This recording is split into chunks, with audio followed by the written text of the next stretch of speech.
Here's your First Warn Weather forecast first, sponsored by Anderson Collision Center. Visit driveanderson.com. Our temperatures for us this afternoon made it into the upper 70s, low 80s. We're currently at 79 degrees right now in Rockford, Rochelle, 78 in Poplar Grove, up to 81 in Dixon, Janesville, and 80 degrees right now in Sterling. Lots of sunshine out there, and that clear sky carries over into the night, but we've got some clouds and even a few showers and a couple of thunderstorms off to the northwest and west. Those will eventually work in our direction later tonight. Temperatures will drop through those 70s, right around 77 degrees within the next hour, dropping back through the 60s and then back into the mid 50s here as we head through the overnight tonight. Now there are some rain showers that move in by tomorrow, timing those out in the First Warn forecast a little later. 4 people are dead and several others injured in a school shooting in Georgia. The alleged gunman now in custody. Developments coming to the south side of Rockford. We take a look at the project in the works. And United Way of Ogle County highlights its impact on the Oregon community over the last year. Administrators hope to inspire bigger things for 2025. Live from WTVO 17, this is Eyewitness News at 5. Good evening, I'm Mimi Murphy. And I'm Wendell Edwards. We thank you for being here. Tonight we are on top of the shooting at a high school in Georgia this morning. The shooting at Appalachia High School has left 4 people dead and more injured. Police recently updated reporters with new details. Jewel Hillary shares what we know.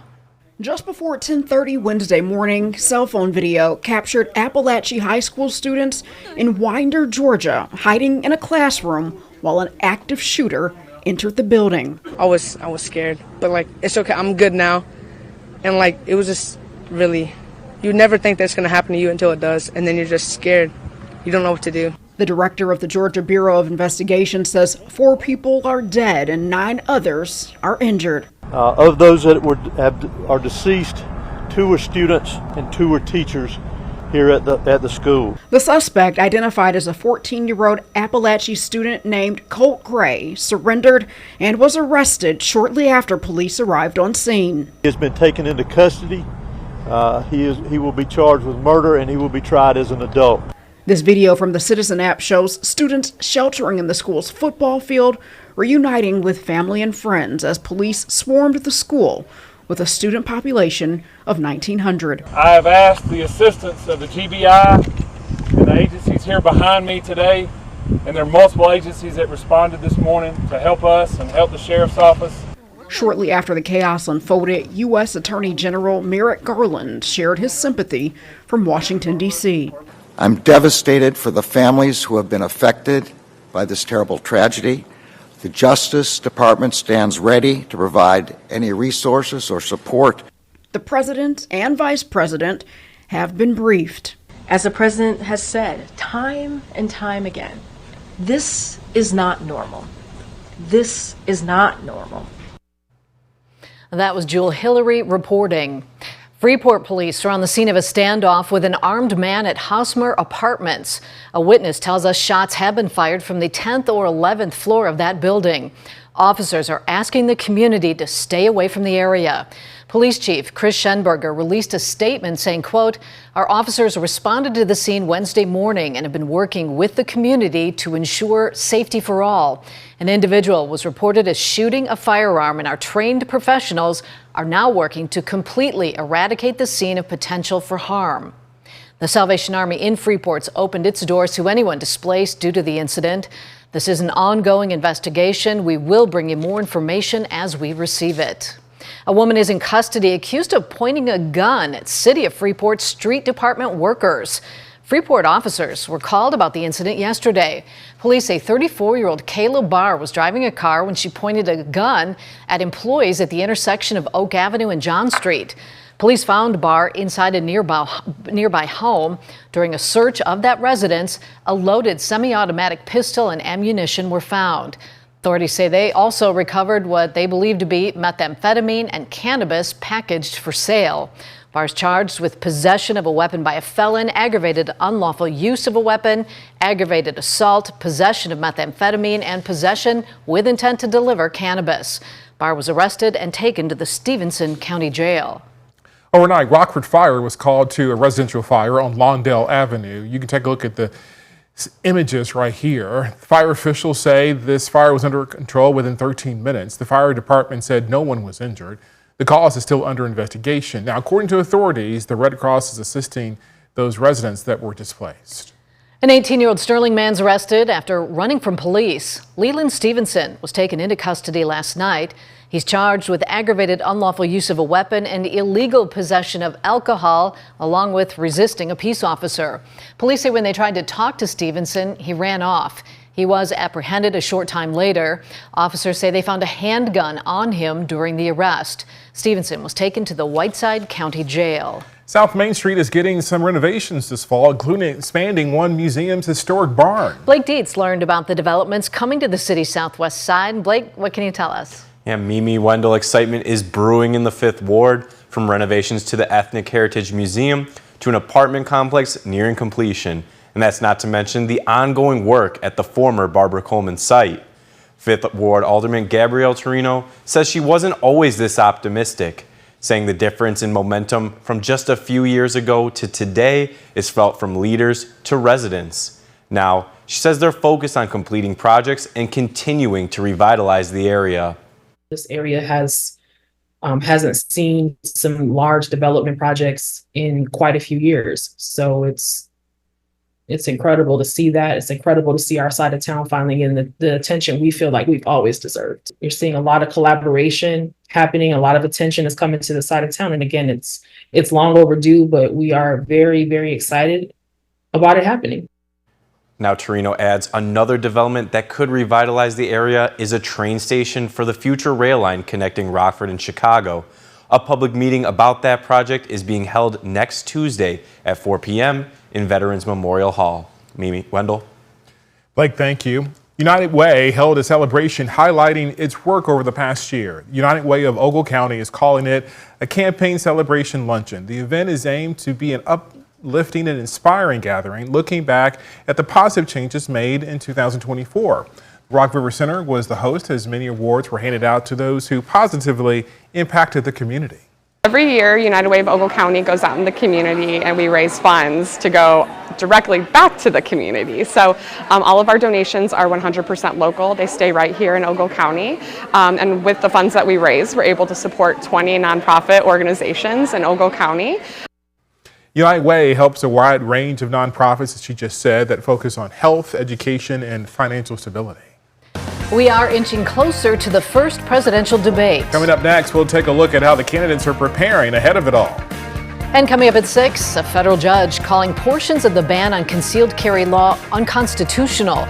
We hear from the governor on the ruling.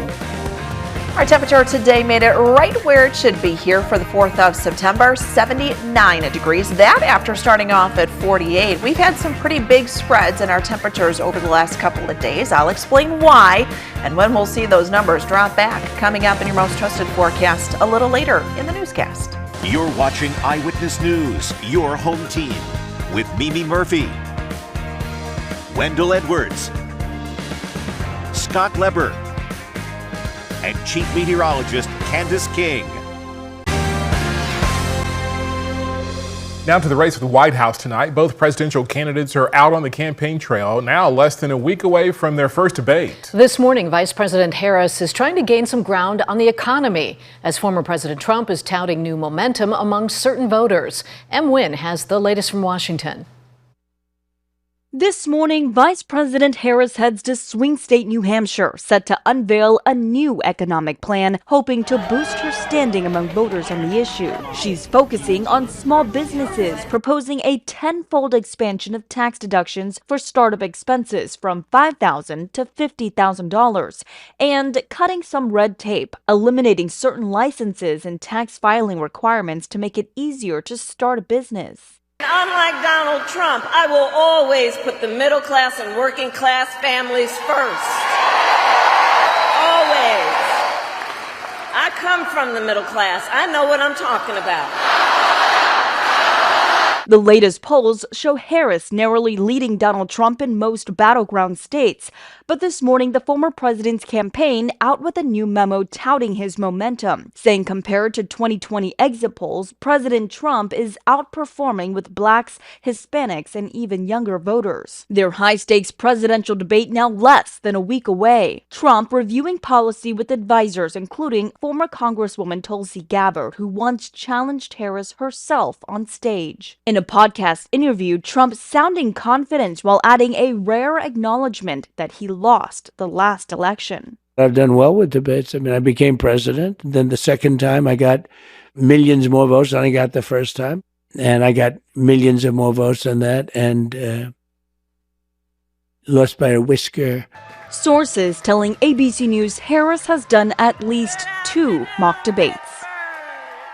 On Debate Prep, we're told Harris is focused on holding Trump accountable and getting under his skin while maintaining a calm demeanor. This as the former president is slated to join a Fox News town hall in Pennsylvania tonight. Em Nguyen, ABC News, Washington. Here in the State Line, nice sunny day with temperatures in the 70s. After the break, Candace will tell us how long this will continue. Her full forecast is straight ahead.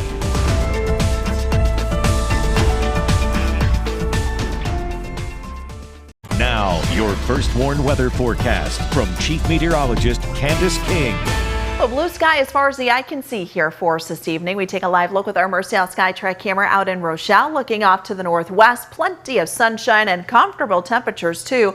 Those numbers sitting in the upper 70s and low 80s. We're currently at 78 in Rochelle and DeKalb, 79 in Rockford, and 81 our current temperature now down in Dixon. 80 for weather watcher Ben in South Beloit. No rain today, light southerly wind, and dew point temperature currently sits at 55. Now, our low temperatures this morning got down into the upper 40s in many locations. 48 are low in Rockford, 47 in Freeport, Rochelle, and 46 the cool spot in Janesville. Now, the last several days we have been able to warm pretty efficiently from where we've started off at in the morning to where we've ended up at into the afternoon, and that range in our temperature is known as the diurnal range. And whenever we have lots of dry air in place and a dry atmosphere, we tend to see, usually in the spring and as we get a little further into late summer into the fall season, a big spread from where we start off at in the morning, which this case 48, to where we end up at in the afternoon, which today we made it up to 79. Reason being that dry air warms up more efficiently than air that has moisture in it, because those air molecules are able to move around a lot, really heating up the air. So lots of times during the fall season, if you've got nice dry conditions, you're going to see a big spread, at least a 20, 25, even up to 30 degree temperature spread throughout the day. Now that goes down a little bit by the time we get into the weekend, and it has to do with that cold front right out there. That front comes through this time tomorrow, and what that'll do is bring a gradual increase in the chance for rain showers. But nothing for us tonight. We stay nice and quiet.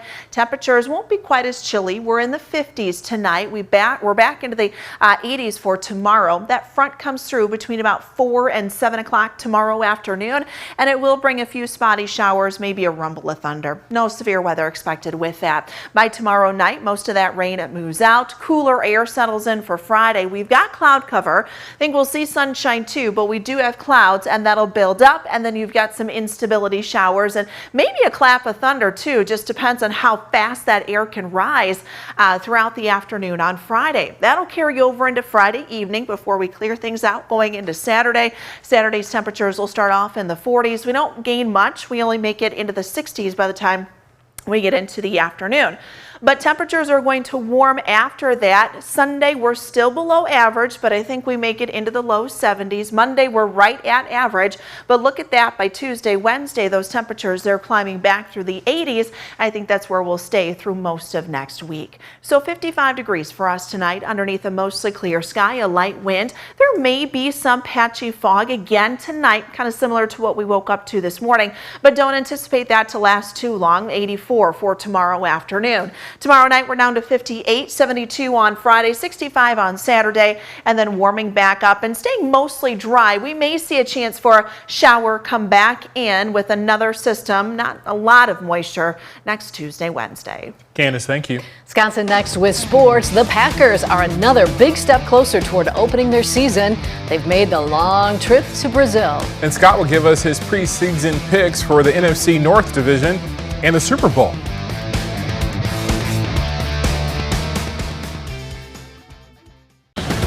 Now sports with sports director Scott Lever. Well, the Packers are off on their first and longest road trip of the season. They're south of the equator in Brazil, where they will face the Eagles Friday night. Now, the guys flew out of the airport at 7:15 this morning, and they were all dressed in their white outfits. Many fans were lined up at the fence and in the airport's observation lot.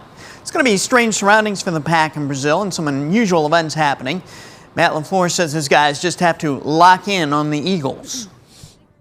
We're focused on Philadelphia. The circumstances are such, and you know, if you draw your attention elsewhere, then I think you're doing yourself a disservice. So we're going to keep our focus on Philly. It's a really good football team.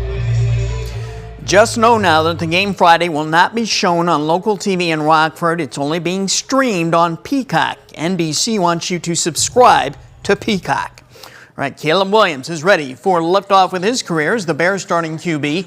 Noon Sundays when it all begins when the Bears host the Tennessee Titans.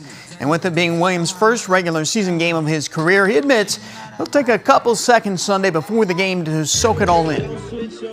But I probably will I normally like to, when I run out the stadium, kind of do a little spin in the tunnel when I'm coming out the tunnel, just kind of see the stadium, take it all in and feel the, the energy, the vibe, and get going from there. Once I do my spin, get down to the sideline, it's go time. Well, it is go time. The NFL season kicks off tomorrow night with the Ravens taking on the Chiefs. So this is the time for me to throw out my picks for this season. I think the NFC North is by far the strongest division in the NFL. These records reflect that.